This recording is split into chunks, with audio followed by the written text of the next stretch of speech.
Just over the mountains from Paso Robles is the small community of Shell Beach, the contestants' new home for the rest of the competition. No more sleeping on the winery floor. Icy ocean. But they will soon learn there will be little time to enjoy their luxury ocean view apartments. Getting back and seeing everybody again and talking, the energy is there. All the people are so great. Enthusiastic about the area, which is important. Being back in the competition is great. After working with them through what was a fairly grueling couple days of harvest and picking, you know, you get to see sort of the soul of the person and who's a team player, who's not a team player. For the rest of the competition, the cast will keep one foot in the vineyard and the other in the business of making and selling wine. Casey, you're not there for the cork, you're for the essence of what's inside it. From here on, a team of experts will create challenges designed to test their grasp of the winemaking process and determine who deserves to remain in the competition. The best winemakers that I encounter in my business are those that are committed. It takes work to be a winemaker. Well, I think the misconception is that you have to be a connoisseur of wine. And the great winemakers I've known love wine and can appreciate it and maybe are connoisseurs, but it's a combination of a farmer, a scientist, and frankly, a salesman. To the next round. Yes. We shall celebrate. As we move forward, I think that seeing new judges is probably not going to affect me at all. It gives you a chance to be fresh and be new to somebody and start all over again.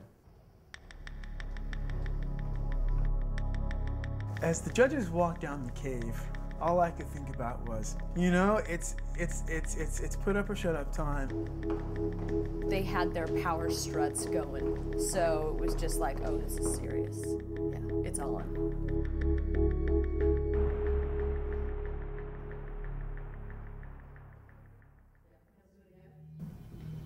Here's the problem, guys. We don't know you. But in the next couple days, we're going to give you the opportunity to let us know a little bit about yourselves. And we're going to determine if you actually belong in this competition. The idea that I have to, in a very short amount of time, present myself accurately to anybody I don't know really kind of freaks me out a little. Be a top winemaker. You have to be an evangelist. You have to be able to communicate effectively. A lot of consumers out there who are confused about wine, intimidated about wine.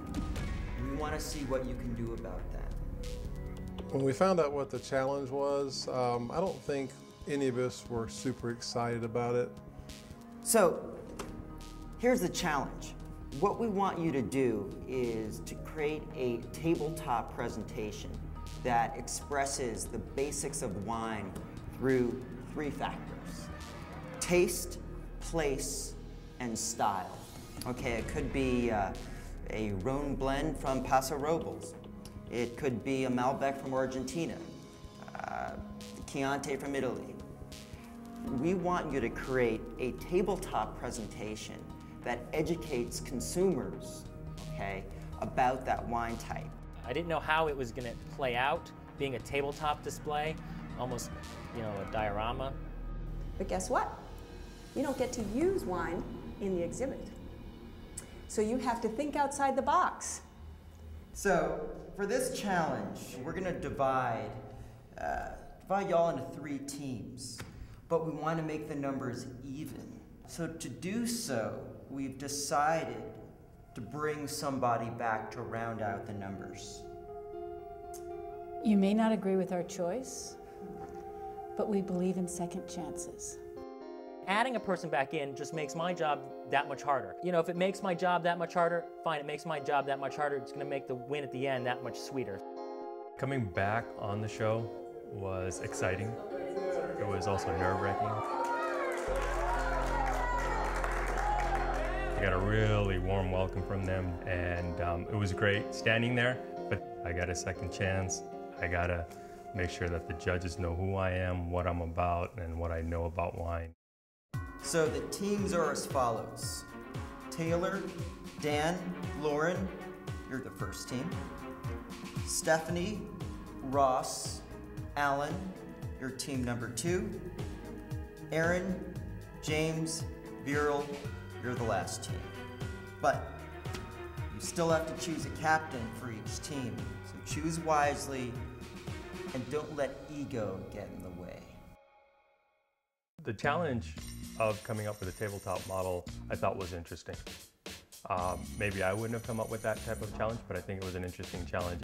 It was kind of unclear because describing wine to somebody visually, I mean, that could be anything. The challenge was very clear to me, and the purpose of the challenge was to see how well we could articulate wine to a group of people who may not know that much about wine. Each team has a budget of $150 to buy supplies, and the rest of the day to design and build their tabletop display. Their creations will become part of an outdoor exhibit at nearby Halter Ranch Winery during their annual open house. But first they will need to pick a captain. The process of picking the captain sort of happened. Ross didn't want to do it, so it was going to be either Stephanie or myself. They picked me as a captain is because they felt like this particular challenge has a lot more creativity to it, and they didn't feel that they were as creative. The beauty of choosing Lauren as the captain was that she had pre-organized a great deal of information around our idea. So we already had a very strong idea of what we were going in. The captain was Viral. Both Viral and James know more about wine. It was all kind of out on the table, like who wants to be captain. Educating consumers about wine is difficult because there's so much of it to choose from. To simplify things, each team will concentrate on presenting one wine-producing region in their tabletop displays. As a group, we picked pretty democratically that we would go with Rioja as a region, maybe Tempranillo as the grape, but specifically that area of northern Spain. Where grapes are grown makes a difference in winemaking. Soil, climate, and local winemaking traditions affect the taste of wine. The French call this concept of where a wine comes from, terroir. The thing about Rioja for me is that it has a very characteristic leather and rose petal sort of quality. And that immediately spoke to me. I thought, well, it'd be very easy to sort of represent the flavor components in Rioja visually. Now each team must determine how to best represent the taste, place, and style of their wine region in the display. When we originally developed our concept, we felt that champagne would be as good a fit because champagne is a very social drink, and the social aspect was something that was important to us. I know. We're in lost, my friend. I think pretty much we're all Francophiles. We all love France and its style of wine. So we want these instead of the other ones? The whole idea behind ours was Paso-Rhone blends, and it was based on senses. When I first heard the challenge, I thought, that's going to be interesting, to be able to present wine without using wine.